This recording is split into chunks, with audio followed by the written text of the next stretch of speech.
ça, c'est une anecdote. Je ne sais pas trop comment la présenter. Mais bon, l'aluminium, le lingot tel qu'il est fait, la plaque, il est brut de fonderie. Donc ça fait une croûte sur le machin. Alors il y a des impuretés dessus, et ça fait des défauts dans l'alu si on lamine comme ça. Alors, ils avaient découvert qu'il fallait qu'on scalpe. Je ne sais pas si tu as entendu ce mot là-bas. Alors le scalpage, alors ça c'est une belle histoire ça. Toi, maintenant ça dépend comme ça vient. Hein. Comment faire pour scalper?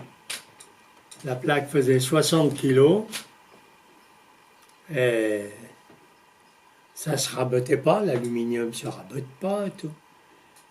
Alors bon, ben, il y en a un qui a eu une idée, je ne sais plus qui c'est. Et si on y passait comme du bois? Alors, moi qui étais ébéniste ou un peu, je dis, vous n'êtes pas dingue, non? On va essayer, on verra bien. Alors, on est allé sur une raboteuse à bois qui était tout juste la grosseur d'une machine, hein, c'était une petite machine à bois. Et j'ai fait, comment dirais-je, un plateau, hein, en bois. On a posé le lingot dessus. Et puis, on a commencé à faire une passe. Vu que ça a été une catastrophe, évidemment, l'aluminium a collé, enfin tout, c'était affreux. Et puis bon, on a dit on va mouiller, on va mettre de l'huile. Alors, on a trouvé la combine, finalement, on avait une huile légère. On rabotait le scalpage, on le rabotait dans la machine à bois. Et ça, il n'y a pas beaucoup qui le savent. Hein. Donc, ouais, mais c'était tout au début. Hein. Après, il y a les scalpeuses. Donc en fait, on gonflait avec les plaques. Mais à cette époque-là, c'était ça. Alors évidemment, ça est chose bizarre, ça abîmait moins les lames de la raboteuse que le bois. Donc du coup, c'est comme mais ça. Par contre, il fallait prendre des scalpeuse. passes, c'était léger, léger, évidemment.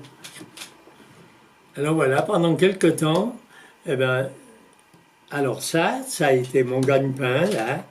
Je travaillais en heures supplémentaires avec quelques gars, et on rabotait les machins là, pendant les heures où les gens ne travaillaient pas, le dimanche, le samedi matin, parce que après, au bout d'un moment, on faisait les 40 heures, on faisait plus les 48 heures.